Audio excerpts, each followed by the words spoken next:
Hello and welcome to Moment of Truth on Labour Social. I'm Graham Hughes. Fans of GB News were left cringing yesterday after UKIP rent-a-gob Martin Daubney gave what can only be described as a masterclass in how not to deal with breaking news. But first, it's the news headlines. No, it's not. We're going straight to me. This is breaking news. It's fast happening. Because as we just said, with the terror man... It's all gone wrong. It's here. Chip Chapman, we have him coming up soon on the arrest of the terror suspect. He escaped from Wandsworth Prison and he's been apprehended. It's all coming up in GB News. We've got our first guest. Here it is. Police have arrested prisoner Daniel Khalif. Beg your pardon, we're getting the audio in the right place. This story is just happening. Joining me now for the latest is GB News Home Security Editor Mark White. Are you there, Mark?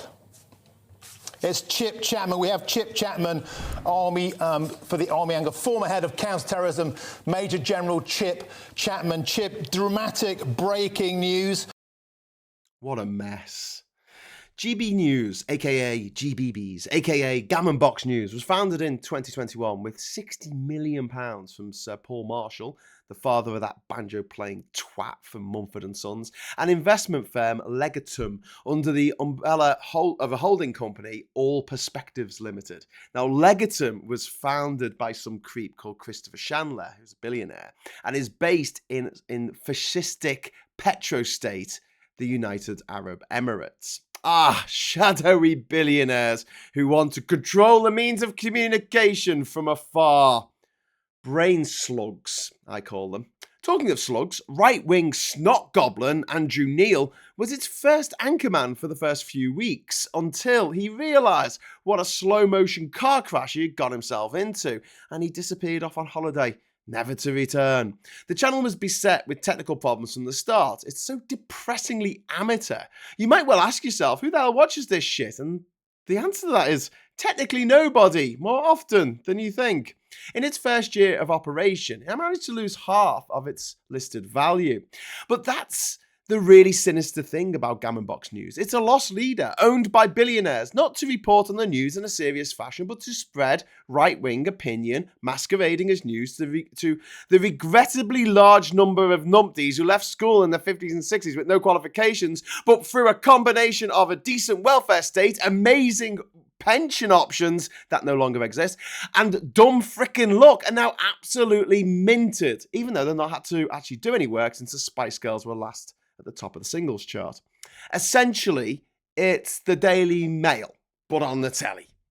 GB News have been accused of demonising transgender people by figures such as broadcaster India Willoughby, and the Board of Deputies of British Jews and the All-Party Parliamentary Group Against Anti-Semitism have criticised broadcasts on GB News for what they feel to be promoting conspiratorial anti-Semitism and or other misinformation, particularly making note of some of Neil Oliver's broadcasts. Now, Neil Oliver is a famous anti-vaxxer, climate change denier, all-round toxic cretin and regular host on GBBs, along with the idiot's idea of a clever person, Jacob Rees-Mogg, and an idiot's idea of an even bigger idiot, Lee Anderson. MPs who should damn well be working in Westminster or their respective constituencies. Of course, this is a clear breach of Ofcom rules, but GBBs tells Ofcom it's not a real news channel, even though the clue is in the name, GB News. By May 2023, more than 4,500 complaints about GB News' programmes have been lodged with Ofcom since its launch, and Ofcom has found against GB News on 3 separate occasions, but seemingly issued no sanctions whatsoever. A number of Ofcom investigations are still ongoing, but I wouldn't hold my breath if I were you. Why is Ofcom so ineffective when it comes to Gammon Box News?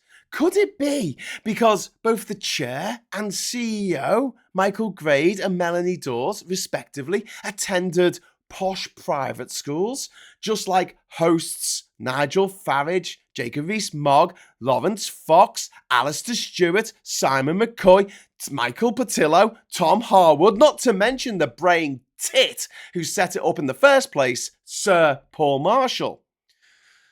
But in what has to be GB News' sickest stunt so far, they have allowed accused rapist, sexual predator and extortioner Dan Wootton to continue presenting on the channel despite the torrent of evidence laying out Wootton's many alleged crimes as published over the summer in the Bylines Times.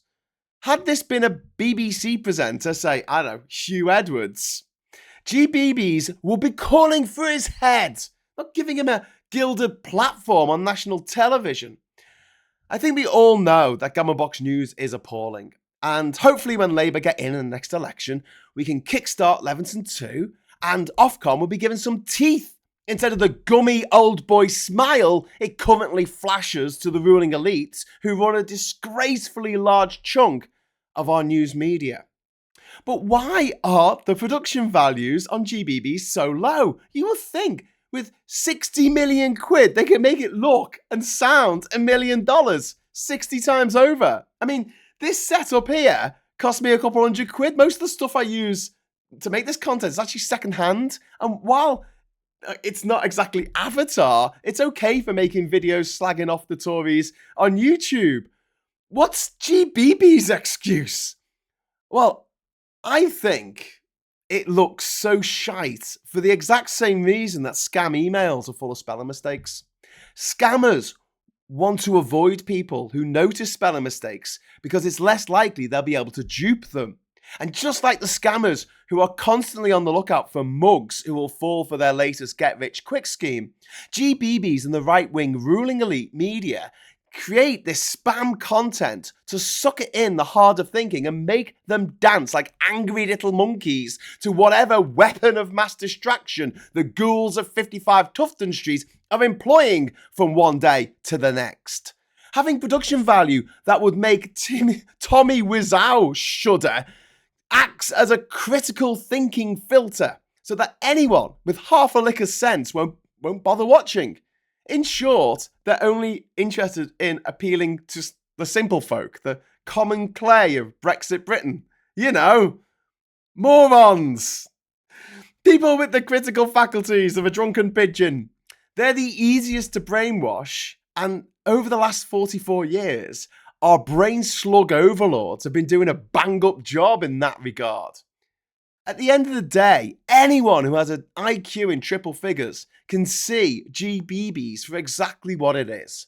A propaganda outfit for the ruling classes to lord it over the rest of us and attempt to con as many suckers as possible to vote against their own self-interests and destroy their children's futures. Because a society filled with inequality and corruption is the wet dream of these psychopathic, libertarian millionaires and billionaires who like nothing more than to control what you see, what you hear, what you read, what you think, and how you feel.